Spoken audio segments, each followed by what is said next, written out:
Hello guys, myself Chavan Prakash Bharati and I am a graduated student. मतलब कि BSc student, मतलब BSc हो चुकी, ग्रेजुएशन हो चुकी है from physics chemistry and mathematics also. And अपने बारे में क्या क्या बताऊँ मैं, वैसे चलो बता देना चाहिए। मैं जेई क्वालिफाइड हूँ, 2 टाइम्स जेम क्वालिफाइड हूँ, और इसके अलावा जेएनयू भी क्वालिफाइड हूँ, बीएचयू भी क्वालिफाइड हूँ। हाँ, फिलहाल यही क्वालिफिकेशन है जो कि इतनी बड़ी नहीं है, और अभी बहुत पढ़ना है आगे फिजिक्स में, ऐसा नहीं है। तो आगे बढ़ने से पहले मैं कहना चाहूँगा कि दरअसल वैसे मेरी मास्टर्स जेएनयू से भी स्टार्ट हो चुकी है। तो और उसके अलावा मैं क्या करूँगा यहाँ पर फिजिक्स को आगे बढ़ाने के लिए या एक तरीके से फिजिक्स में इंटरेस्ट क्रिएट करने के लिए अपना खुद से मैं वीडियो, शॉर्ट वीडियो बनाया करूँगा कि मुझे कुछ चीज़ ऑब्जर्वेशन हुई, अच्छी लगी, मैं डाल दी वीडियो। ठीक है, ये खुद के लिए होगा।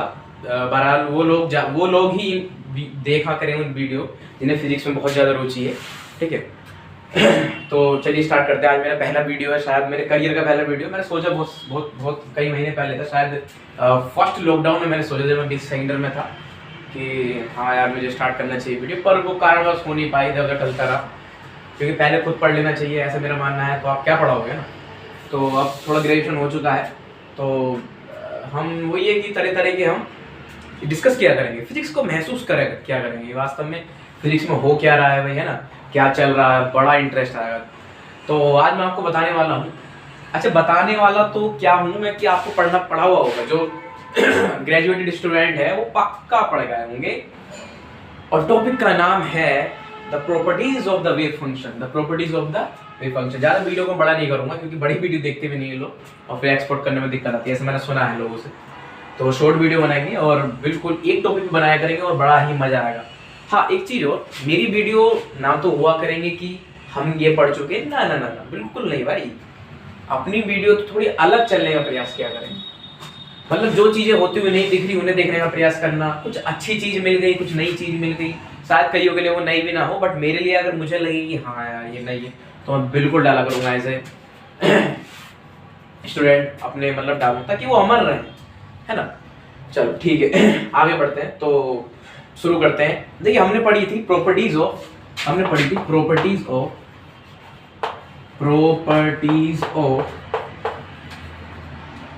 Wave function. Properties of wave function.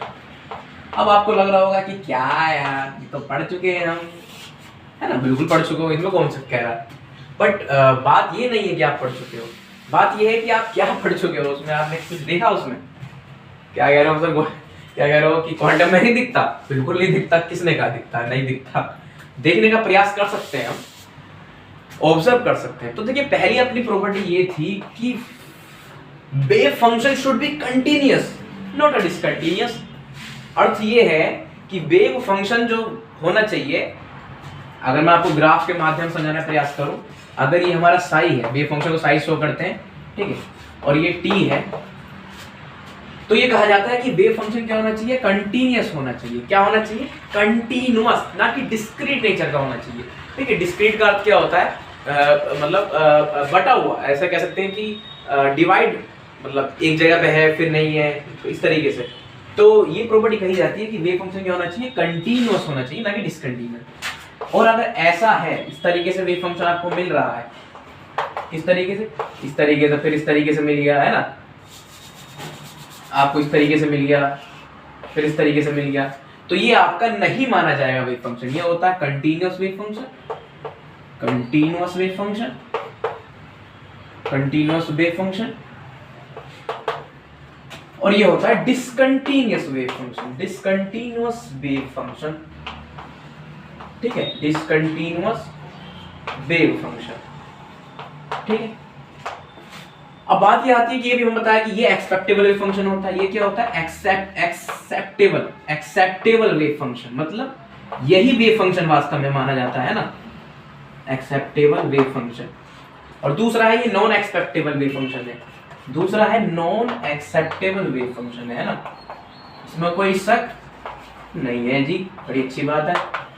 तो बात ये क्या कह रही है, क्या कहा जा रहा है, आपको लग रहा होगा कोई नई बात तो नहीं बताई है मैंने, बिल्कुल नहीं बताई है ना। तो बात ये आ रही है कि ये कंटीन्यूअस ही क्यों होना चाहिए वेव फंक्शन, और ये डिसकंटिन्यूअस नहीं होना चाहिए। क्यों नहीं होना चाहिए भाई? तो इसके पीछे कहानी है। कहानी इन द सेंस एक बहुत अच्छा लॉजिक। अच्छा ये मैं आपको सही बताऊं, जो मैं आपको बताने जा रहा हूँ ना तो मैंने किसी बुक में पढ़ा है, मैंने पूरे ग्रेजुएशन के दौरान अच्छी किताब पढ़ी नहीं अच्छी, जैसे कि सर डेविड जे ग्रिफिथ की क्वांटम मैकेनिक्स है, ये जे सकुराई जी की क्वांटम मैकेनिक्स है ना, वो मैंने इंटरनेशनल बुक्स पढ़ी ही नहीं है। बीएस में कभी टाइम ही नहीं मिला। टाइम को तो वैसे हमने कुछ करा भी नहीं है, बट ये इन द सेंस क्या है, मतलब कि टाइम नहीं मिल पाया अच्छी से किताब पढ़ने, कंपटीशन में इतने बिजी रहे, ऊपर पढ़ाई इतना माशाल्लाह ज्यादा था ना बीएससी में। तो ये है, तो मैं बिल्कुल नहीं पढ़ा, ये मैंने खुद ही सोचने का प्रयास करा ऐसा हो सकता है या नहीं, और मैं बिल्कुल नहीं कह रहा हूँ, क्या पता गलत हो, इसीलिए तो वीडियो बन रही है कि आप जैसे अच्छे अच्छे जो मेरे से भी बहुत सीनियर मोस्ट हो वो बता सके क्या मैं गलत बता रहा हूँ। क्योंकि फिजिक्स में तो जब तक कोई चीज सही होती है जब तक कोई आगे गलत साबित ना कर दे, ये तो आप इतिहास देखते होंगे ना, कोई चीज फिजिक्स में जब तक सही है तो उसको गलत आगे साबित नहीं करते। भला ये कहना चाह रहा हूँ कि अगर मैं इसमें कुछ गलत बोल जाऊँ तो जो मेरे सीनियर स्टूडेंट है, जो हमारे दीदी भाई होते हैं, वो बता सकते हैं कि नहीं नहीं आपने गलत बोल गए। बिल्कुल, क्योंकि फिजिक्स में गलती नहीं करेंगे तो किस में करेंगे यार, बड़ी सीधी सी बात है ना। तो क्या होता है कि कंटिन्यूअस क्यों माना जाता है? कंटिन्यूअस इसलिए होना चाहिए क्योंकि कंटिन्यूअस बताता है कि अगर ये पार्टिकल जा रहा है, आपको पार्टिकल दिख रहा है, दिख रहा होगा ना, जस्ट सपोज दैट अगर ये पार्टिकल जा रहा है क्वांटम पार्टिकल, तो उसकी कॉरस्पॉन्डिंग वेव क्रिएट हो रही है, यानी ये पार्टिकल यहाँ से भी आया होगा, ये पार्टिकल यहाँ से भी आया होगा, तभी तो वेव क्रिएट करता हुआ चल रहा है। अब आप इसको ऐसा मत देखना ये तीन पार्टिकल नहीं है, मैं बता रहा हूँ कि ये एक ही पार्टिकल है जो चल रहा है और वेव क्रिएट कर रहा है, तो कंटिन्यूअस वेव फंक्शन में ऐसा होगा। But in the case of discontinuous wave function, यहाँ बात मस्त आती है कि अगर डिसकंटिन्यूअस वेव फंक्शन होगा तो वही पार्टिकल यहाँ होगा बट यहाँ गायब हो जाएगा, फिर यहाँ मिलेगा। समझने का प्रयास करना, ये कहना चाह रहा है कि डिसकंटिन्यूअस वेव फंक्शन क्यों नहीं होना चाहिए। अगर ऐसा हुआ, मान लो एक वेव यहाँ मिली, फिर उसी पार्टिकल वेव यहाँ मिली, बीच में नहीं मिली, इसका मतलब ये बताना चाह रहा है यही पार्टिकल चलता हुआ यहाँ पहुंचा था, फिर गायब हो गया, फिर यहाँ आ गया। ऐसा तो पॉसिबल नहीं है ना। अब सोच के देखिए, ये कुछ ऐसा है जैसे मैं अपने दोस्त के साथ चल रहा हूँ और मैं यहाँ से चल रहा हूँ, फिर बीच में गायब हो गया, फिर थोड़ी आगे मिल गया, ये तो कोई मैच नहीं हुआ है ना भाई। सोच के देखिए आप, ये कुछ ऐसा ही है जैसे मैं अपने दोस्त के साथ चल रहा हूँ, गायब हो गया, फिर मिल गया उसे आगे, फिर आ गया, डर जाएगा भाई दोस्त भी मतलब कि ऐसा नहीं हो सकता है ना। अगर कोई पार्टिकल होगा तो लगातार अगर वो चल रहा है तो वो लगातार चलता ही रहेगा, बीच में कहीं गायब नहीं होगा। लेकिन अगर कोई डिसकंटिन्यूअस वेव फंक्शन है तो वो इस बात को बता रहा होगा कि वही पार्टिकल यहाँ से यहाँ तक चला, फिर बीच में गायब होकर फिर यहाँ मिलेगा। ऐसा तो संभव है ही नहीं भाई, बड़ी सीधी सी बात है। किसी का अस्तित्व है तो वो है। अगर मैं यहाँ से चल रहा हूँ, वैसे मैं क्लासिकल मैं रिलेट नहीं कर रहा पॉइंट में, एग्जाम्पल बता रहा हूँ। अगर मैं यहाँ से यहाँ तक चल रहा हूँ, फिर बीच में गायब होकर फिर आगे मिल गया, तो भाई भूत कहलाऊंगा मतलब कि ऐसा संभव ही नहीं है ना कि हम यहाँ पर मिलके यहाँ ना मिले फिर यहाँ मिल जाए, है ना, ऐसा संभव नहीं है। यही कारण होता है कि हमारी नजर में वेव फंक्शन कैसा होना चाहिए, कंटिन्यूअस वेव फंक्शन होना चाहिए। देखिए, हो सकता है मैंने गलत ऑब्जर्व करा हो, मैंने तो यही ऑब्जर्व करा है, ना तो मैंने कहीं पढ़ा है, और मजे की बात कुछ नया भी ऑब्जर्व नहीं करा होगा क्योंकि बच्चों ने बहुत ऑब्जर्व कर लिया होगा। लेकिन मुझे बड़ा अच्छा लगा जब आप खुद कुछ खतरनाक चीज ऑब्जर्व करते हो ना, ऐसे फीलिंग आती है साइंटिस्ट बन गए हो आप बने तो नहीं हो भाई, वैसा कैसे बन जाओगे, बट ऐसा मजा आता है ना। मन को नई चीज, मैंने बहुत सारी चीजें ऑब्जर्व कर रखी है, धीरे करके हम बोर्ड पर इसको उतारेंगे, आप बताना गलत उसमें क्या गलत है क्या सही है। अब ये बता सकते हैं कि ये तो कोई नया नहीं है, ये तो हम पहले से कर चुके, बिल्कुल कर चुके होंगे यार, है ना। तो आप बता सकते हैं कमेंट सेक्शन में, और कृपया करके वही लोग इसको वीडियो को देखें जिन्हें फिजिक्स में इंटरेस्ट है, बिल्कुल, बाकी लोग इसमें रायता ना फैलाए, है ना। आगे बढ़ते हैं। तो बस यही था आज के लिए। हाँ, एक बात और, एक तो प्रॉपर्टी ये होती है कि भैया फंक्शन कैसा होना चाहिए, कंटीन्यूअस डिसकंटीन्यूअस वेव फंक्शन होना चाहिए, है ना। अब आपके बात समझ में आया, जिसको मतलब पहली बार पढ़ रहा है उसके लिए तो मजे की चीज होगी, अरे बहुत मजे की। डिसकंटीन्यूअस वेव फंक्शन का मतलब ये बता रहा होगा कि पार्टिकल यहाँ से यहाँ तक मिला, फिर वेव मिली, फिर वेव उत्पन्न होनी बंद हो गई, क्यों, क्योंकि पार्टिकल गायब होगा, फिर मिल गया। भाई भूत है क्या, पार्टिकल है कि भूत है, पार्टिकल है ना, हाँ ठीक है। तो इसीलिए ऐसा बोला जाता है कि कंटीन्यूअस वेव फंक्शन होना चाहिए, डिसकंटीन्यूअस नहीं होना चाहिए, क्योंकि अगर कंटीन्यूअस वेव फंक्शन होगा तो पार्टिकल का लगातार अस्तित्व बना रहेगा, बट अगर डिसकंटीन्यूअस वेव फंक्शन होगा तो पार्टिकल मिलेगा, फिर गायब होगा, फिर मिलेगा, तब तो डिस्क्रीट नेचर का वो वेव उत्पन्न करेगा, जो कि ऐसा पॉसिबल नहीं होता। अगर कोई पार्टिकल चल रहा है तो लगातार वेव क्रिएट करता रहेगा, है ना। बात आती है कि दूसरा प्रॉपर्टी क्या है, दूसरी प्रॉपर्टी मेरी बहुत ज्यादा फेवरेट प्रॉपर्टी है, क्या बात है, ये तो बिल्कुल ऐसा मान लीजिए आपकी अस्तित्व को चैलेंज करती है। अरे बहुत शानदार। देखिए दूसरी मेरी फेवरेट है, उसमें मैंने सोचा था और ये बात अपने भैया से बताई थी जिनसे हम पढ़े, जो हमारे गुरु जी है। तो वो बोले थे वो क्या हुआ, उन्होंने मतलब हंस के वो चल दिए वो हंस के चल दिए, कुछ रेस्पॉन्स ही नहीं दिया उन्होंने। साहब उतना ये सोच रहे हो क्या नया सोचा यार, ये तो हमने भी सोच लिया था। दूसरी प्रॉपर्टी नंबर 2 ये होती है भैया कि Sai should be single valued, अर्थात कि साई क्या होना चाहिए, फंक्शन क्या होना चाहिए, सिंगल वैल्यू होनी चाहिए, यानी एक टाइम पे एक ही वैल्यू होनी चाहिए। आपको थोड़ा ज्यादा छोड़ तो नहीं दिखा, पता नहीं मुझे, ऐसा चौक से पहली बार लिख रहा हूँ पर बड़ा मजा आता है यार, ऐसा लगता है कि जैसे फीलिंग तो आती चौक से लिखने में, ये तो है ठीक है। बचपन में हम पढ़ते थे चौक से, पिटाई बहुत खाते थे, ठीक है। सपोज दैट ये एक वेव फंक्शन और एक टाइम है, ठीक है। तो कहने का मतलब क्या है कि दूसरी प्रॉपर्टी ये होती है कि size should be single valued, अर्थात मान लो अगर ये ऐसा है, कोई वेव है, ये ऐसा वेव है और एक वेव ये है साई, हाँ मेरा साई अजीब ही बनता है जी, क्या करें, ठीक है।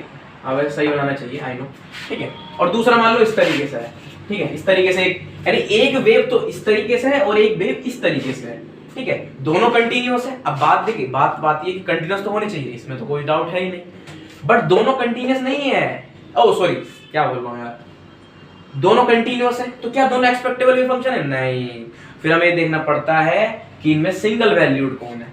सिंगल वैल्यूड का अर्थ ये होता है कि से एक टाइम में एक ही वैल्यू होनी चाहिए साई की। जैसे सपोज दैट यहाँ देखिए आपको एक ही टाइम में एक ही वैल्यू मिलेगी, क्या बात है भाई, क्या बात है, एक ही टाइम में एक ही वैल्यू मिलेगी। जो इस बात को बता रही हो, अभी नहीं बताऊंगा, आगे बताऊंगा। लेकिन यहाँ देखिए आप आगे यहाँ पे ड्रॉ करेंगे तो एक टाइम में 3 अलग अलग वैल्यू मिल रही है साई की, है ना, जो कि पॉसिबल नहीं है। क्यों पॉसिबल नहीं है, ये तो मजे की बात है, ये मैंने सोचा था, बिल्कुल यार हमने सोचा है भाई, हम कोई हमारा चैनल है ना, कुछ भी सोचो कुछ भी लिखो, क्या फर्क पड़ता है ना, बिल्कुल सही बात है। ये इसलिए नॉन एक्सपेक्टेबल है, ये इसलिए नॉन एक्सपेक्टेबल, ऐसा लिख देता हूँ यहाँ पे, ये इसलिए नॉन, अभी एक सेकंड, ये तो क्या होता है, नॉन एक्सेप्टेबल वेव फंक्शन होता है, non acceptable wave function, non acceptable wave function, और ये होता है acceptable wave function, acceptable wave function, ठीक है। अब ये नॉन एक्सेप्टेबल क्यों है और ये एक्सेप्टेबल क्यों है? इसलिए है क्योंकि यहाँ एक ही टाइम में एक वैल्यू मिल रही है साई की, एक ही टाइम में साई की एक ही वैल्यू मिल रही है, जो कहना चाह रही है कि पार्टिकल एक ही समय पे एक ही बार में होगा। अगर इस समय पार्टिकल यहाँ होगा, इस टाइम पे पार्टिकल यहाँ होगा, इस टाइम पे पार्टिकल यहाँ होगा, बट ये तो अस्तित्व को चैलेंज कर रही है भाई, नहीं समझ में आया? अब देखिए ये कहना चाह रहा है पार्टिकल यहाँ होगा और यहाँ भी होगा। आप समझ, अब देखो कितनी मस्त बात, ये पार्टिकल है, क्या है पार्टिकल। अब मुझे नहीं पता मैं सही पढ़ा रहा हूँ गलत पढ़ा हूँ, अरे जो चीज नहीं दिख रही आप कैसा कह सकते हो भाई सही है कि गलत है ना? हाँ, ये कहना चाह रहा है कि एक ही टाइम पर 2 जगह पार्टिकल है। ऐसा संभव हो ही नहीं सकता मेरे भाई, ऐसा संभव हो ही नहीं सकता। ये बताना चाह रहा है कि पार्टिकल एक टाइम में 2 जगह कैसे हो सकते हैं यार, ये तो कुछ ऐसा हो गया, ठीक ऐसा हो गया जैसे मेरा दोस्त है, वो मेरे साथ बैठ के पढ़ रहा है, गप्पे मार रहा है, कुछ भी कर रहा है, और वही दोस्त मेरे दूसरे दोस्त के पास है। क्या हलवा है क्या? एक टाइम पे 2 जगह कैसा हो सकता है? अभी मिस्टर इंडिया क्या कह रहा हूँ, जुड़वा फिल्म का ट्रायल चल रहा है, 3rd पार्ट, हाँ कुछ भी लाए थे बॉलीवुड वाले, तो कुछ भी ऐसा फाइनल चल सकता है भाई, एक समय पर एक ही जगह हो सकता है पार्टिकल, 2 जगह कैसा हो सकता है यार? ये तो कोई मैच नहीं हुआ है ना। यही कारण है कि नॉन एक्सपेक्टेबल वेव फंक्शन माना जाता है। मतलब ऐसा नहीं होना चाहिए, ऐसा होना चाहिए, ठीक है, ऐसा नहीं होना चाहिए, ऐसा होना चाहिए। तो जब मैंने ये सोचा, थोड़ा जरा यहाँ पर मेरा मकान जरा रोड के किनारे पर है, इग्नोर मारना टेटे पैपे चैचे को, हाँ यहाँ ये रोड है, ये हाईवे तो नहीं है बट मेन रोड है, तो भैया यहाँ से चलती रहती है गाड़ियाँ, हाँ अब यहाँ ध्यान देंगे। तो यही बताना चाह रहा था कि ऐसा क्या होता है कि कंटिन्यूअस क्यों होना चाहिए, डिसकंटिन्यूअस क्यों होना चाहिए, उसका सिग्निफिकेंस क्या है वास्तव में, वो कहना क्या चाह रहे होते हैं। कितनी मस्त बात कहती है कि अगर एक्सपेक्टेबल वेव फंक्शन होगा तो भैया निश्चित तौर पर बात है कि वो एक्सेप्टेबल होगा। क्यों? Oh sorry single valued wave function होगा तो निश्चित तौर पर है कि वो एक्सेप्टेबल होगा। क्यों? क्योंकि वो बता रहा होगा कि पार्टिकल एक समय पे एक जगह पर ही मिलने की उसकी प्रायिकता है। बट यहाँ पर ऐसा नहीं है मेरे भाई, ये ऐसा मान लीजिए ये रियलिटी को चैलेंज कर रही है थ्योरी। अगर ये एक्सेप्टेबल होता तो इस बात को साबित कर रहा होता कि एक जगह पर एक आदमी दो जगह हो सकता है। ये पार्टिकल, तो पार्टिकल को मैं आदमी चाहे मतलब क्वांटम को क्लासिकल से नहीं करना चाहिए, बट कई सारी थ्योरीज हैं जो क्लासिकल मतलब क्वांटम मैकेनिक्स को क्लासिकल में कन्वर्ट कर देती है।